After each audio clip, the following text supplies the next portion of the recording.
कोलकाता में lady doctor के साथ जिस तरह से अपराध के बाद मौत के घाट उतार दिया जाता है, इस केस में जांच के बाद रोज नए नए खुलासे किए जा रहे हैं। नई अपडेट के साथ केस का रुख पलट जाता है।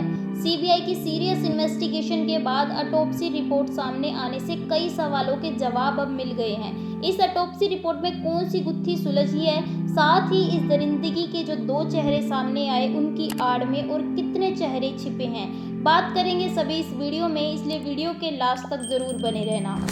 ऑटोप्सी रिपोर्ट की माने तो अभ्या के शरीर पर 16 जगह चोट के निशान मिले हैं। उसकी नाक, आंख, चेहरे पर चोट के निशान के साथ साथ प्राइवेट पार्ट में ब्लीडिंग है और रिपोर्ट में कहा गया है कि एक से ज्यादा बार रेप किया गया है। नाखूनों में खून और मांस के टुकड़े मिले हैं जो कि उससे मिलते हैं जो संजय रॉय के शरीर पर निशान मिले हैं। दरिंदगी के दो चेहरे संजय रॉय और संदीप घोष जो शक के घेरे में हैं। आरोपी संजय रॉय से सीबीआई की पूछताछ तो जारी है और कई घंटों की पूछताछ के बाद साइकोलॉजिकल टेस्ट भी हुआ है जिसमें कई सवाल पूछे गए, जिसका एक ही मोटिव था पता लगाना कि संजय रॉय अकेला वो शख्स है जिसने अपराध किया है या फिर ये गैंग रेप था।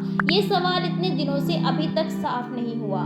संजय ने इतनी दरिंदगी से आखिर हत्या क्यों की? क्या उसकी कोई पर्सनली दुश्मनी थी या फिर इसकी प्लानिंग काफी समय से चल रही थी? कहीं ना कहीं सब जानते हुए भी इस केस का असली खुलासा नहीं किया जा रहा, तो इसी बीच यही सवाल बनता है कि आखिर किसे और क्यों बचाया जा रहा है। अब पॉलीग्राफ टेस्ट में ये पता लगाने की कोशिश की जाएगी कि संजय के मर्डर करने के पीछे आखिर मकसद क्या था। अब नाम आता है दरिंदगी का दूसरा चेहरा, Sandeep Ghosh, the ex principal of RG Kar hospital. Sandeep Ghosh एक ऐसा डॉक्टर जिसे 2 बार उसकी पोस्ट से हटाया गया, लेकिन उसकी पावर के चलते उसे फिर से वापस लाना पड़ा। इस घटना के बाद भी सरकार उसे इस पोस्ट से हटाने के लिए तैयार नहीं थी। अब संदीप घोष से पूछताछ जारी है और सवाल ये हैं, संदीप घोष ने आखिर परिवार को ठीक समय पर क्यों जानकारी नहीं दी? एक डॉक्टर के साथ इतनी बर्बरता हुई, उसे छिपाने की कोशिश आखिर क्यों की गई?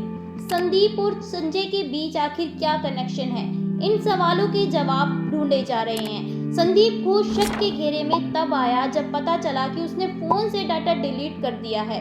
आखिर फोन में ऐसा क्या था जिसे डिलीट करने की जरूरत पड़ी? अब ना सिर्फ संदीप के फोन से डेटा डिलीट हुआ, बल्कि पीड़िता की जो डायरी मिली थी उस डायरी को शव के पास से बरामद किया गया और डायरी के कुछ पन्ने गायब थे, जो साफ दिख रहा था कि डायरी के पन्ने पूरी तरीके से फाड़े गए थे। सवाल ये है कि डायरी के इस पेजेस पर आखिर क्या था जिसके चलते अपराध को अंजाम दिया गया। संदीप घोष के फोन का डेटा डिलीट होने के साथ साथ डायरी के पेजेस फटे होने के बीच आखिर क्या कनेक्शन है? जो दरिंदगी हुई उसके बाद परिवार अब खुलकर बातें बता रहा है। ऐसे में पिता की बातें सुनिए जरा। इसका कोई रिजल्ट नहीं अभी तक मिला है, इसके लिए आशा करने के बाद हम क्या कर सकते हैं?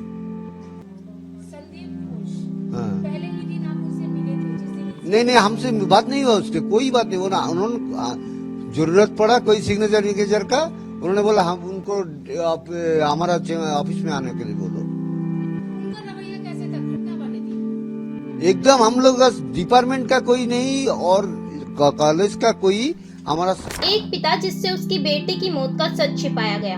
पहले तो कहा गया कि उसकी बेटी की तबीयत खराब है, फिर कहा गया कि उसने सुसाइड कर ली है, लेकिन अब वो जब हॉस्पिटल पहुंचे तो बेटी की हुई बर्बरता से हत्या को देखकर टूट गए। अब देखते हैं कि संजय रॉय और संदीप घोष के अलावा ऐसे कितने चेहरे हैं जो शक के घेरे में हैं। पहले नंबर पर मेडिकल सुपरिटेंडेंट, आर्चेकर मेडिकल कॉलेज के सेमिनार हॉल में डॉक्टर के साथ हैवानियत की जानकारी 9 अगस्त की सुबह 10 बजे दी थी। पुलिस को बॉडी पर चोट के निशान मिले, लेकिन सुपरिटेंडेंट ने परिवार को फोन करके कहा कि उसकी बेटी ने सुसाइड कर लिया है। दूसरे नंबर पर लेडी डॉक्टर के 4 दोस्त। सीबीआई के घेरे में लेडी डॉक्टर के वो 4 दोस्त भी हैं जिनके साथ लास्ट टाइम लेडी डॉक्टर को देखा गया था। इन्हीं के साथ ही उन्होंने खाना भी खाया था। तीसरे नंबर पर डिलीवरी बॉय। इस डिलीवरी बॉय ने डॉक्टर को देर रात खाना सर्व किया था।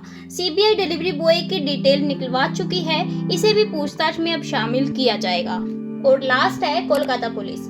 जी हाँ, सीबीआई के घेरे में कोलकाता पुलिस के कुछ ऐसे लोग हैं जिन पर नजर रखी जा रही है। पुलिस के काम करने के तरीके पर लगातार सवाल उठ रहा है। फिलहाल इस वीडियो को एक सवाल के साथ खत्म करते हैं। आपको क्या लगता है कि असली गुनहगार आखिर कौन है? कमेंट बॉक्स में जरूर बताना।